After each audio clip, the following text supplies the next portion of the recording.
राम के सहारे विश्राम कर रहे हैं, हम राम के सहारे। की है महिमा कल युग से कठिन युग में, ये राम की है महिमा कल युग से कठिन युग में, ये राम की है महिमा कल युग से कठिन युग में, ये राम की है महिमा कल युग से कठिन युग में। निश्चित हो के हरि का गुणगान कर रहे हैं, हम राम के सहारे विश्राम। जब जब धरती पर धर्म का पतन और अधर्म में वृद्धि होती है, तब तब पृथ्वी पर भगवान का अवतार होता है।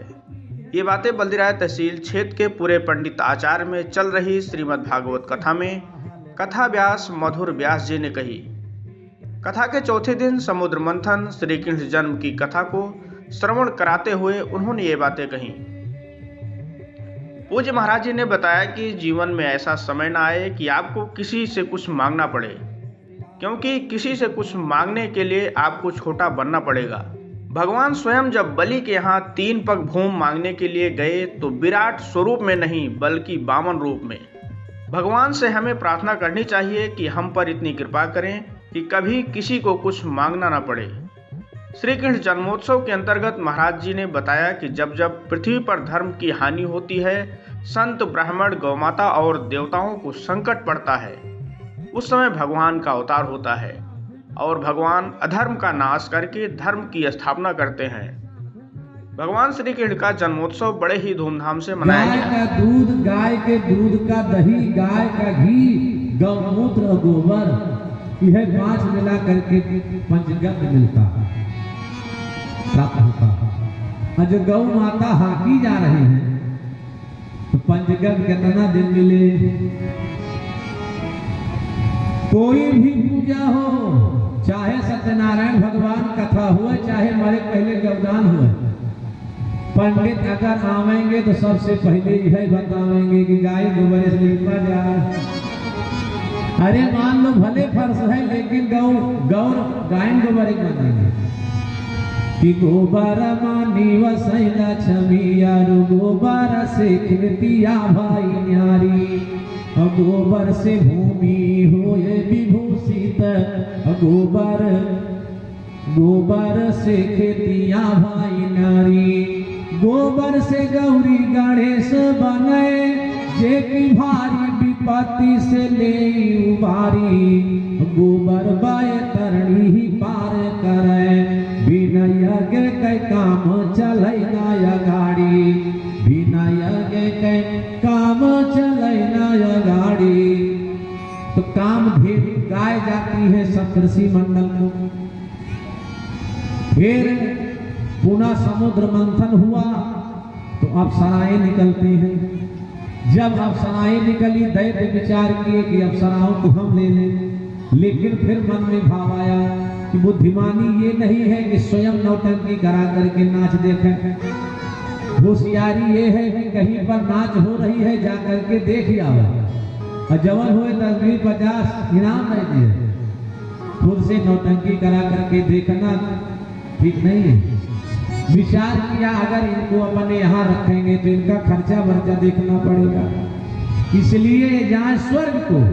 जब कबो स्वर्ग में ये नाचेंगी हम भी जाएंगे देख आएंगे। करके चंद्रमा भोलेनाथ को प्रदान किया। जब भोलेनाथ चंद्रमा को अपने शीश पर धारण किया, भोलेनाथ का एक नाम और बढ़ गया। बोल चंद्रशेखर महादेव की जय हो। सारे देवता वापस आए, पुनः समुद्र मंथन का कार्य हुआ। जब पुनः समुद्र मंथन का कार्य आरंभ हुआ तो लक्ष्मी जी का प्राकट्य हुआ। जब लक्ष्मी जी का प्राकट्य हुआ, देवता दैत्य ऋषि मुनि सब अपना चश्मा टाई बेल्ट ठीक करने लगे, क्योंकि इस संसार में चाहे कोई गृहस्थ हो चाहे कोई विरक्त हो, ऐसा कोई है ही नहीं जिसे लक्ष्मी की चाह न हो। अभी ज्यादा दिन नहीं हुआ है, आज वनवासी है, 15 दिन पहले दीपावली का त्योहार पड़ा था। दीपावली का के दिन चाहे कोई आस्तिक हो चाहे नास्तिक हो, लक्ष्मी जी की पूजा सब करते हैं। और ज्यादा दिन नहीं, 4 दिन पहले एकादशी पड़ी थी। अगर अभी हाथ उठवा लिया जाए कि कितने लोग एकादशी के दिन व्रत थे या नारायण की पूजा किए हैं, तो अपनी बेइज्जती होगी। हमारे में कितना जने ना रहे, दूसरे के कब होता है। एक दिन दाल भात न खाए ना शिकायत। माने लक्ष्मी की चाह सबको है, लेकिन नारायण को चाहने वाला कोई नहीं है। हिसाब से है। अगर आप अकेले लक्ष्मी की पूजा करते हो तो लक्ष्मी की सवारी उल्लू है, और लक्ष्मी जी अगर उल्लू पे बैठ के आएंगे तो उल्लू ही बनाएंगे। इसलिए अगर लक्ष्मी की पूजा करनी है तो लक्ष्मी उलूप वाहिनी नहीं, गरुड़ वाहिनी। अगर लक्ष्मी नारायण के साथ आती है तो गरुड़ पर बैठ के आती है, जिससे सबका कल्याण होता है। जब लक्ष्मी जी निकली, सारे महात्मा, सारे राक्षस, सारे देवता सब अपना चश्मा टाइगर ठीक करने लगे कि सब वह कहे लक्ष्मी हमका मिले, वह कहे लक्ष्मी हमका मिले। ब्रह्मा जी कहे खबरदार, ऐसा नहीं होगा। लक्ष्मी जी का स्वयंवर किया जाएगा। ये वरमाला लेके चलेंगी, जिसके गले में लक्ष्मी जी वरमाला डाल देंगी, लक्ष्मी उसकी हो जाएगी। फिर चंद्रमा की उत्पत्ति होती है। जब चंद्रमा की उत्पत्ति हुई, चंद्रमा भोलेनाथ के लिए आदेश हुआ कि ले जाकर के भोलेनाथ को दे दो। एक बार देवता विष लेकर के आए थे, जब पुनः आते हुए देखे देवताओं को भोलेनाथ दहशत में आ गए। विचार किया कि यह देवता हमें जीवित देख ही नहीं पा रहे।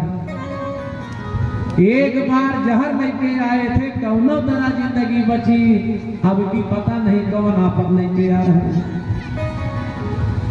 जैसे ही देवता कैलाश तक पहुंचे, भोलेनाथ कैलाश छोड़ के भगे।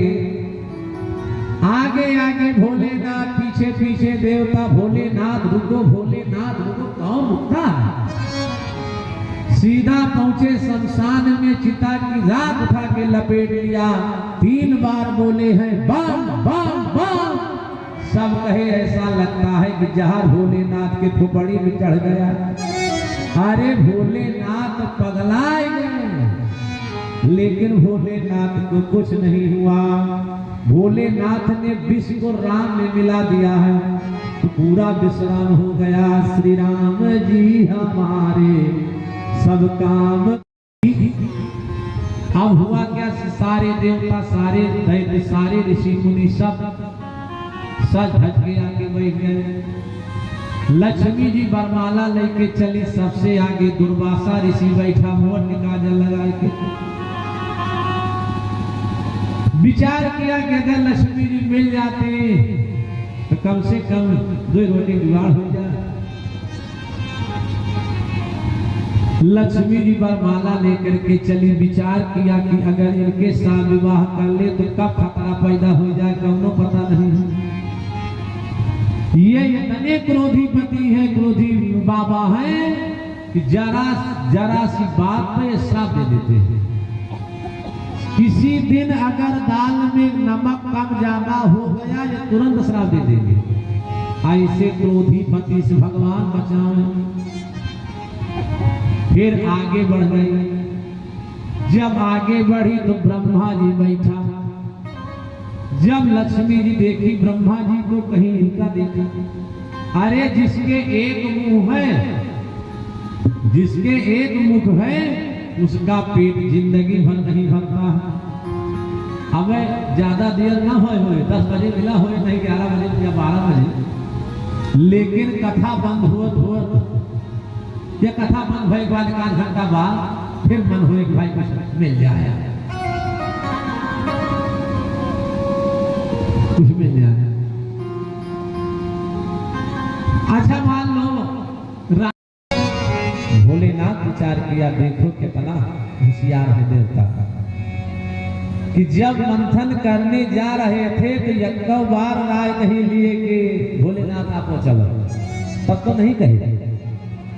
और जब जहर निकल आया तो दुनिया के इष्ट हमें बना दिए, लेकिन कौनो बात नहीं। जब बढ़कई कुर्सी मिली है तो कुछ ना कुछ घाटा नफा सहना पड़ेगा। सब काम फायदे वाला न हुए, कुछ ना कुछ नुकसान भी होता है। और कुर्सी को बचाने के लिए, कुर्सी की प्रतिष्ठा बचाने के लिए सुनना भी पड़ता है, सहना भी पड़ता है और खर्चो वर्चा करे पड़ता है।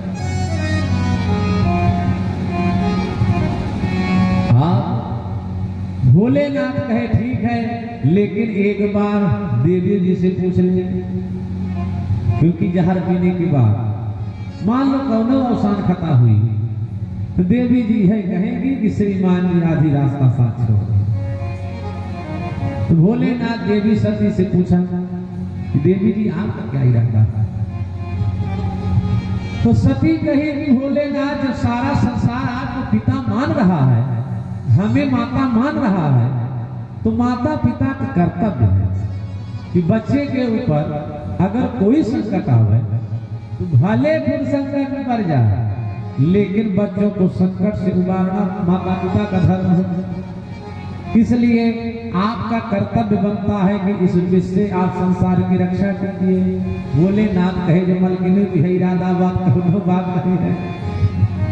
उठाए विष का घड़ा और विष का पान करना शुरू कर दिया। जब भोलेनाथ विष का पान किए, एक बूंद विष पृथ्वी पे गिर पड़ा। अब भोलेनाथ के जितने गण थे सबने विचार किया कि आज तक दुनिया में जो भी कोई विष का पान किया है, कोई जीवित